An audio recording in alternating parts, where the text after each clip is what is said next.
Peace and Islam. Mhm. Welcome unto the Amexem-Moor-Empire. Departments for the Communications, Moor's Internet, Televideo-Network, or M.I.T.N for short, Mm. which is a part of the Imperial Broadcast Agency. For the record, today's date on the Amexem-Moor calendar is Freedom Day, the 5th of Karisuma, the year 301-629. Mhm. I am the Noble Teen Awad Il, serving as the lead video broadcast agent. I shall be your hostess for this broadcast segment. Today's topic is segment 4 for the Amexem-Moor-Empire perspective. And we will be covering briefings and updates regarding the entire empire, Islam. So we welcome back onto our segment, His Imperial Majesty and an Inu Pay. Peace and Islam. Your Peace Imperial on Majesty. Islam, Noble Tina. Happy to be here. So for clarity, you'd like me to explain briefings that we have? Islam. Yes. All right, Islam. So noted for the record. All right, so um, the Amexem-Moor-Empire Imperial Government operations for all of our nationals, empire-wide. Um, we're talking about 4 continents and 1 island chain. The imperial government broken into the sector governments, which are broken into the regional governments, broken into district governments, broken into the local governments down to the precinct level. So every day, our Grand Ambassador, who serves as the Imperial Command Authority, runs the day-to-day operations of the Amexem-Moor-Empire governance down to the local level through the Imperial Ambassadorship. So all the command areas are reporting in around the clock. I do mean around the clock. So we receive an inordinate amount of information on a daily basis. Some of it is verbal, some of it is via conference calls, some of it is via video calls, some of it is via electronic dispatch. We get a ton of information by way of um, electronic dispatch. We receive about 13,000 pieces of information per day that must be processed through the various vantage points, or should I say the 12 departments and 39 sub-departments, their vantage points. Why is this important? Why does it matter? How is it important? How does it matter? Does it impact our imperial government operations down to the local level in any shape, way, fashion, or form? Is there a threat to any national anywhere? Is there a threat to our commerce and trade? So we have multiple types of briefings per day. So when I arise from my rest, the first one is what's called the overnights. So what's happening in terms of reports that were coming in throughout the nights, they get correlated, they get looked at, what's important, what's the priority, and why. To figure what's going to, and that way we determine what's going to happen throughout that particular day, based on what's in the overnights. There are the general briefings. That's miscellaneous material.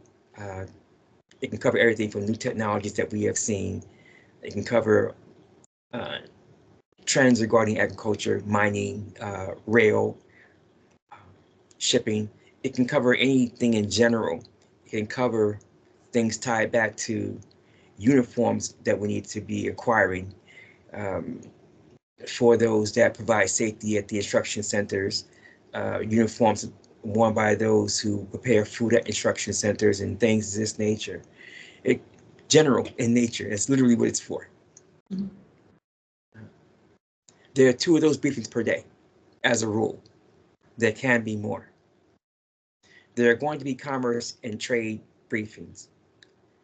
And depending on how insane things are happening in global markets, I don't know, that can happen 2, 6, 7 times a day.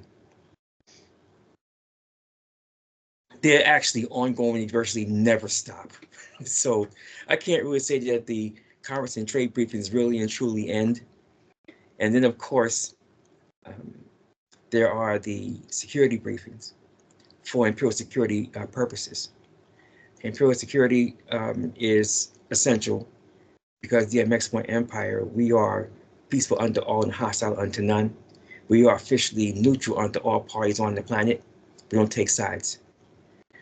And we are fiercely protective of our neutrality. So we must constantly monitor what's happening all across the planet that could be sparked into conflict, to make sure we steer clear of particular things where we cannot be shaded in one direction or another. We keep our neutrality. So we must monitor what's happening, the how-tos and the what-fors of what's going on. So that's the purpose of those particular briefings. And there's 2 security briefings per day minimum.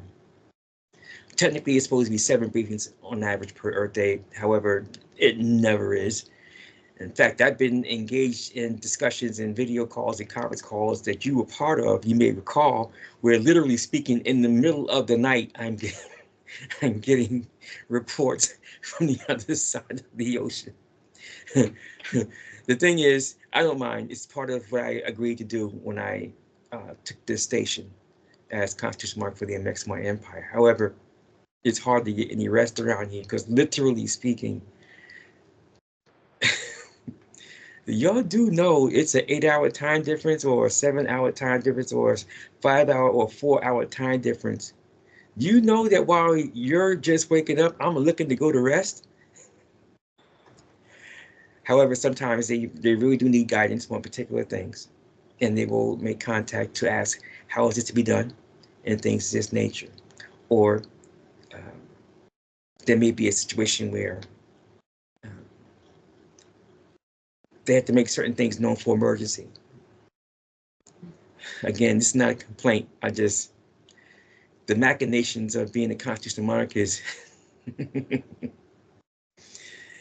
well, you get the idea. It's lots and lots and lots of,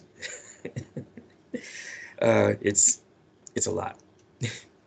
And the briefings are part of that. So that's the best way I know how to answer your question as you presented it.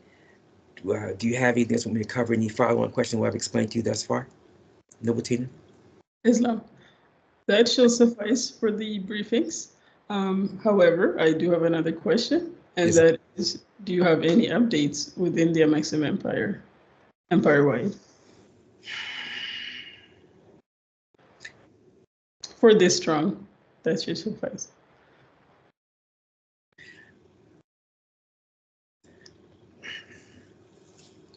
We are monitoring, as we always do, a host of things that happen across the planet that would impact supply routes and supply chains, because they impact scarcity, they impact inventory. Inventory can impact what's happening with supply and demand. That can impact pricing, which can impact inflation. Globally, as a rule, the quote-unquote silver price is tied back to inflation. And the quote-unquote gold price at the market level is tied back to stability or the lack thereof in various quote-unquote economies or within the commerce and trade of the Amexem-Moor-Empire. So we are forced to monitor particular things. And what we're seeing right now is driving the quote-unquote gold price literally out of control. The gold price is racing towards quote-unquote 3,000 worthless pieces of paper for an ounce right now. The quote-unquote silver price blew past quote-unquote 33 pieces of paper for an ounce of silver, and it's already halfway to 34. In a matter of a few hours, it did this. Now, when silver quote-unquote price decreases, that becomes inflationary for us. When it increases, it's actually deflationary for us. However, when it gets to a certain point, it becomes a little more tedious upon the national, since what we collect monthly in monthly contributions is actually in silver bar or coin. The more expensive the silver is, obviously, the more painful it is to acquire the monthly silver that we collect to fund the fiscal budget laws. Of course, we also collect business taxes that also fund the fiscal budget laws. And as we increase the size of our harvest of what the crops are that we grow, some of the proceeds from that also make their way into the Imperial Treasury as well. So the briefings cover things that are tangential to all that, or existential to all that. And we have to determine how things are going to impact the gold and silver price, to determine how inflation is going to impact us or not. So briefings do present a host of things. I'm being vague on particular things right now because I don't generally like to discuss certain things that we are looking at even in the general briefings, general commerce and trade and security briefings, especially when we had the briefing before the Imperial Council meeting. That will be when defense and security and other protection apparatus within the Amexem-Moor-Empire, they are reporting. In this commerce and trade, that's reporting, and general is reporting. The ambassador in charge and ambassador superintendent are participating with the national ambassador. In that, the national ambassador would then contact the grand ambassador and brief us prior to the Imperial Council meeting.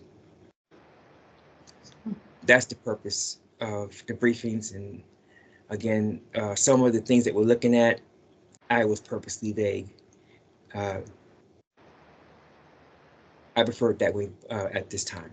I'm gonna leave that there. Do you have a follow-on question, though, Tina? Islam. Not at the moment, and appreciate you taking the time. Appreciate your honor taking the time to answer my questions and for your time in general. On behalf of myself, our audience, and all of our nationals from the Amexem-Moor-Empire, and on behalf of the Morse Internet Televideo Network, we thank you and we appreciate you. Islam. Islam. And for our audience, more information regarding the Amexem-Moor-Empire Imperial Government Operations, contact is available through our website, which is modernmoormonarchy.squarespace.com. That website again, modernmoormonarchy.squarespace.com. You could have been anywhere else, but you took the time to watch our segment and to listen into what we have to say. So we appreciate you and we thank you. Please leave a positive comment, feedback, and thank you. On behalf of the Amexem-Moor Nationals and His Imperial Majesty, peace, great health, and prosperity upon all of you and all of us. Islam.